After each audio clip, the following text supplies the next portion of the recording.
Now, if you're totally redesigning your website, you have to be very careful how you do it.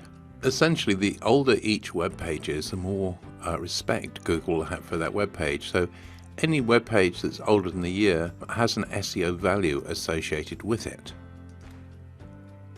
So what you want to try and do if you're completely creating a new website from scratch to replace an existing website is to try and duplicate the exact file and folder name structure. That way that when Google comes and looks at the new site, it will find pages in the same place, in the same location, with the same file names as it expects.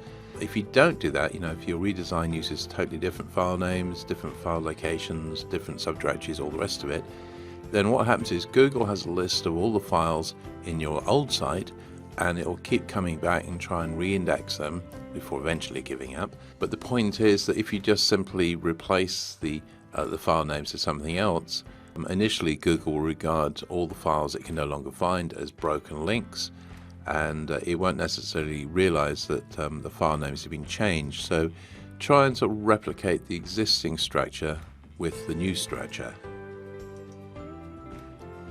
The same goes for images and videos and anything else.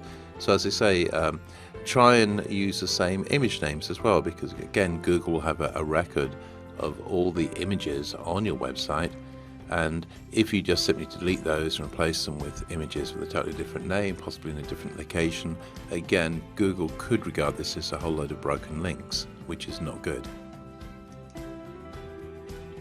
Just to be on the safe side, if you haven't already done it, if you're totally redesigning your website, implement some sort of 404 error message redirecting. So again, if you're using something like WordPress, you can just install a plugin that will catch all the 404 file not found error messages and then redirect them using what's called a 301 permanent redirect to a page of your choice.